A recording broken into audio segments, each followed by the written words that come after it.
Again, congratulations on the book. I mean, the timing of this could not be more perfect, given what we've been talking about over the last few weeks, over the last few months, and the tech advancement that we've seen with AI just in the last few years.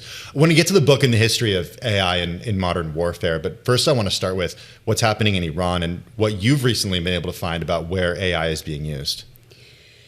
Very helpfully, Centcom has confirmed that they are using a variety of AI tools in their Iran operations.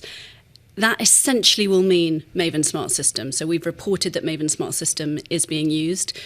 If you imagine a digital interface, something like Google Earth for war, you're beginning to get in the right kind of area.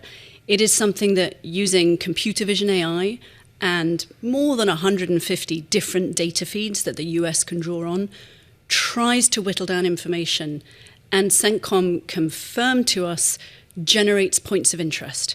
Now, what's a point of interest? Yeah. It's everything before a decision to target. So it's all the information you might need: elevation, location, who's there, what collateral damage might there be, what weapon can we bring to bear. That point of interest becomes a coordinate that, if it becomes a target, they can decide to strike on it. So that's something they're using all the time. And the commander of Centcom, most significantly, he's done a couple of video messages that have been out on X and everywhere. In the second one, he also publicly confirmed that they're using AI and that it's helping them speed up processes from what used to take months and days down to seconds. Wow. Are we alone in having this? Can we assume, Katrina, I know this is not, I'm kind of just bringing this on you. Can we assume everybody around the world is working on these kinds of systems? The US is using a platform made by Palantir. This is Maven Smart System. Okay. That system is available in other scenarios. So what's public is NATO has it. Alex Karp has publicly said allies in the region. Palantir's founder, co-founder, yes, CEO. Chief Executive Alex Karp has suggested that allies in the region have it. Now, they won't have the same thing that the US has, because what makes the US system special is the data they can draw on, and Palantir doesn't provide that. Like with most government things have been happening for a while. Project Maven, give us a little bit of background and history, because you've been writing out, reporting. You did another big take a couple of years ago. What is it? And what was the original mission? If you imagine, in 2017, the US was deep into the counterterrorism wars, which were meant to be winding down, but were still going. This is the GWAT, the Global War on Terror. And the US had been fighting this war against jihadis armed with Kalashnikovs and IEDs, which were wreaking terrible injuries and deaths, of course, on the US military. But they were also beginning to think about the rise of China. China's military budget was going up. The US has still, by far, the biggest military budget going. But China was spending more and more, and they hadn't really thought about how to go up against, if ever the need arose, a big Chinese military that was leaning forward in tech, that was what they then called a near-peer adversary that arguably today is a peer adversary. And so the leaders in the Pentagon started thinking about autonomy and AI, and they started this project, Project Maven, with a really small-scale, narrow aim, which was to bring AI to bear on drone feed video footage. They were leaving drone feed footage on the cutting room floor. No one was really looking at it. They wanted AI to look at it and tell you what was there, but it was always part of a much bigger effort.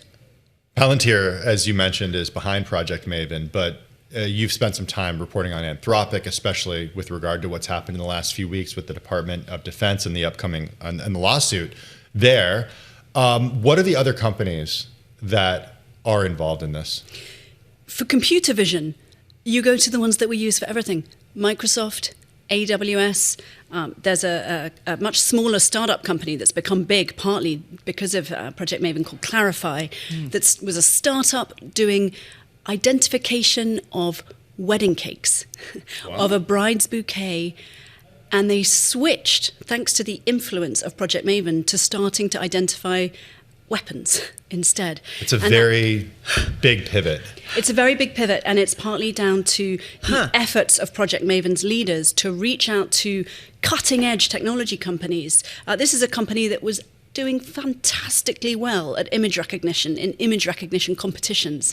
Kind of came out of nowhere thanks to the brains of the person leading it, Matt Zeiler, and convinced him he had no military background at all. He was living in New York, to start bringing his technology to bear on difficult US national security problems, knowing that it would be controversial, but believing in the mission. You know, one of the things in your book, and I don't know that I have time to do, but you say the department's efforts to build an AI-enabled fleet of drones that can attack by air and sea have been marked by false starts, missed deadlines, strategic incoherence.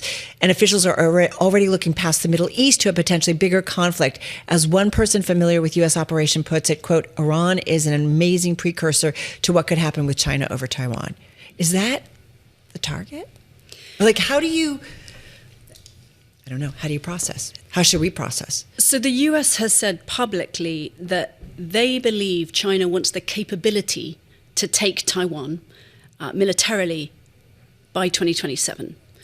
So that's become a very tough deadline for the US military to make sure they have the capability to defend Taiwan. Really importantly, the US doesn't say if it will or won't defend Taiwan. That's a policy of strategic ambiguity, they call it. But to defend an island, it's hard to take it militarily if China wanted to take it, but it's also hard to defend. And so for a while now, the US has been developing various ideas that they don't say much about in public, but they give us hints. One of those ideas is something called Hellscape, which is the admiral who leads US forces in Indo-Pacific has said would buy him time. So they would put autonomous weaponry out there, drones, to stop any Chinese invasion, buy him time for a month, and then bring in the bigger defensive beasts. I have been trying to work out, well, what does that mean? What do those drones look like? And can they operate autonomously? That's important because things can get shot down. I just want to know more. And you're going to come back. I know the book is... And we can buy the book, too. It's out? It's out March 24, but apparently it's already in bookshops. Okay,